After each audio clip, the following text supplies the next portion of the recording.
अस्सलाम वालेकुम, मैं हूं Shah Umar. City India News में आप तमाम का इस्तकबाल है। आइए देखते हैं आज की टॉप 10 न्यूज़। हैदराबाद आतिशगी वाक़े में हलाक 11 अफराद के खानदानों को फीकस 5 लाख रुपए एक्स ग्रेशिया देने चीफ मिनिस्टर का ऐलान। तेलंगाना के चीफ मिनिस्टर के चंद्रशेखर राव ने सिकंदराबाद के भोईगुड़ा टिम्बर डिपो में आग लगने के वाक़े पर गहरे दुख का इजहार किया है, जिसमें 11 अफराद जिंदा जलकर हलाक हो गए।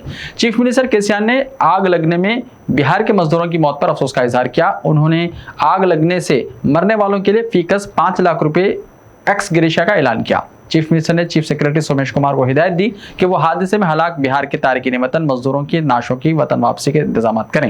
हैदराबाद के एक गोदाम में भयानक आग लगने से 11 अफराद जिंदा जल गए। हैदराबाद के सिकंदराबाद इलाके में एक स्क्रैप के गोदाम में भयानक आग लगने के वाक़े में 11 अफराद जिंदा जलकर फौत हो गए हैं। इब्तिदाई इत्तलात के मुताबिक सिकंदराबाद के भोईगुड़े में वाक़ गोदाम में शॉर्ट सर्किट की वजह से चारशंबे की सुबह 3 बजे के करीब अचानक आग भड़क उठी, जिसमें 11 अफराद जिंदा जलकर फौत हो गए। बताया गया है गोदाम में 12 अफराद सो रहे थे। इनमें से एक शख्स जिंदा बच निकलने में कामयाब हो गया, 11 जिंदा जल गए। पुलिस और फायर ब्रिगेड को आग को बुझाने के लिए कई घंटों का वक्त लगा।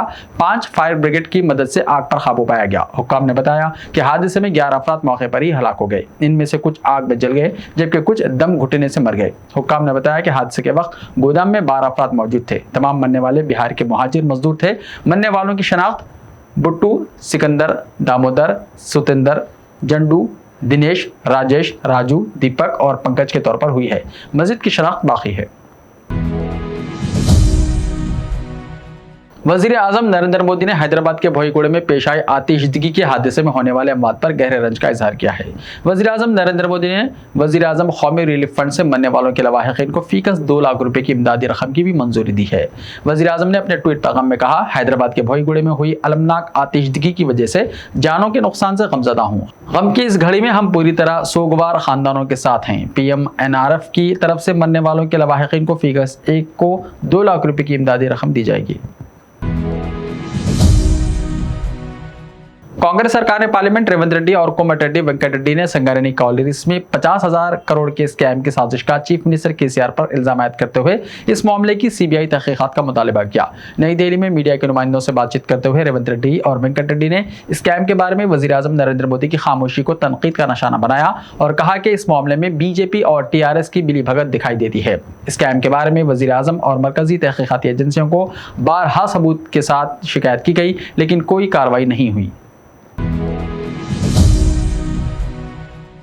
कांग्रेस के नाराज रुकन असेंबली जग्गा रेड्डी ने वाज़ेह कर दिया है कि वो किसी भी कीमत पर पार्टी छोड़ने वाले नहीं हैं। सोनिया गांधी और राहुल गांधी की क़यादत में वो कांग्रेस पार्टी में बरकरार रहते हुए अवाम की खिदमत करेंगे। मीडिया के नुमाइंदों से बातचीत करते हुए जग्गा रेड्डी ने कहा कि TRS में शमूलियत के बारे में उनकी तस्वीर के साथ सोशल मीडिया में गुमराहकुन इत्तलात फैलाई जा रही हैं। बास अनासिर जानबूझकर उनका इमेज बिगाड़ना चाहते हैं। जग्गा रेड्डी ने कहा कि उन्होंने प्रदेश कांग्रेस की सदारत की ख्वाहिश जाहिर की थी, लेकिन पार्टी ने रेवंत रेड्डी को तरजीह दी है। उन्होंने कहा कि रेवंत रेड्डी के साथ काम करने में कोई दुश्वारी नहीं है, लेकिन उनके काम करने के तरीके से मुझे इख्तिलाफ है।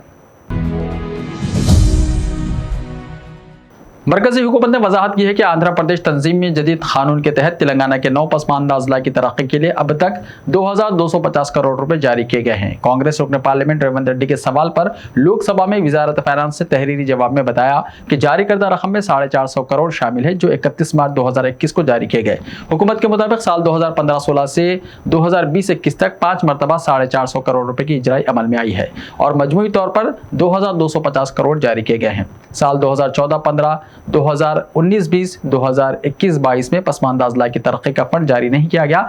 जवाब में बताया गया कि तेलंगाना हुकूमत ने 3 मार्च 2022 को आखिरी किस्त 450 करोड़ के खर्च और इस्तेमाल की तफसीलात मरकज को रवाना की हैं। आंध्र प्रदेश तंजीम जदीद कानून के तहत दोनों तेलुगु रियासतों के दरमियान कई मसाइल पेंडिंग हैं। मरकज की जानिब से उनकी यकसुई के लिए कोशिशें जारी हैं। Telangana state engineering agricultural and medical common entrance test यानी TSMCET 2022 का 14 जुलाई से आगाज होगा और ये इम्तिहान 14, 15, 18, 19 और 20 जुलाई को मुनक्किद होंगे। एग्रीकल्चर के लिए एंट्रेंस टेस्ट 14 और 15 जुलाई को होगा। मुख्तलिफ इंजीनियरिंग कोर्सेस में दाखिले के लिए एग्जाम्स 18, 19 और 20 जुलाई को होंगे। इसी तरह Telangana state engineering common entrance test यानी TSECET 2022 13 जुलाई को मुनक्किद होगा। Telangana state council of higher education के सदरनशीन प्रोफेसर R लांबादरी और दीगर ओहदेदारों के साथ इजलास के बाद वजीर तालीम ने यह शेड्यूल जारी किया है।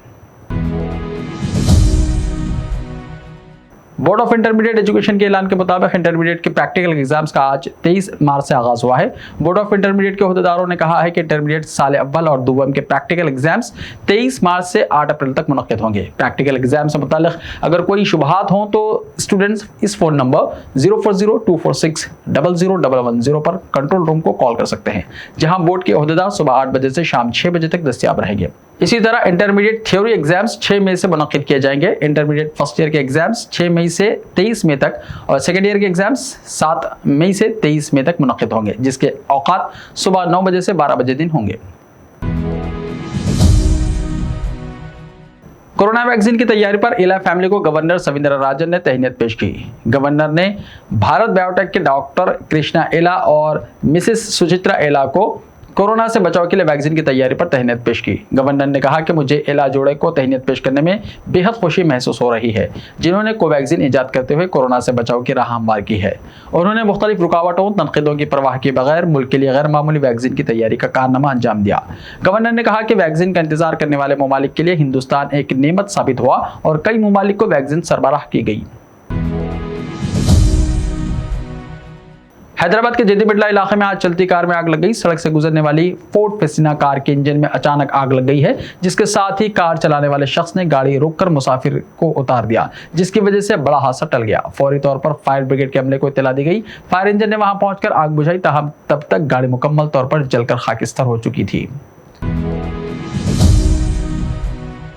न्यूजीलैंड में मुतनाज़ा फिल्म द कश्मीर फाइल्स की नुमाइश पर रोक लगा दी गई है। ज़राए के मुताबिक न्यूजीलैंड सेंसर बोर्ड ने क़ब्ल मुल्क में इस फिल्म की नुमाइश के लिए सर्टिफिकेट जारी कर दिया था और ये फिल्म 24 मार्च को रिलीज होने वाली थी। इस दौरान मजहबी ग्रुप्स की जानिब से सेंसर बोर्ड से राब्ता कायम करते हुए फिल्म के मौजू, तनाज़ा और हालात और वाक़यात से वाकिफ करवाया गया, जिसके बाद न्यूजीलैंड में फिल्म की नुमाइश को फिलवक्त रोक दिया गया है।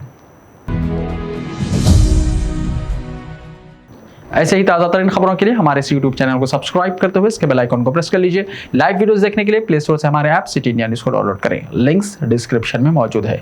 तो मिलते हैं कल, तब तक के लिए अपना ख्याल रखिए। अल्लाह हाफ़िज़।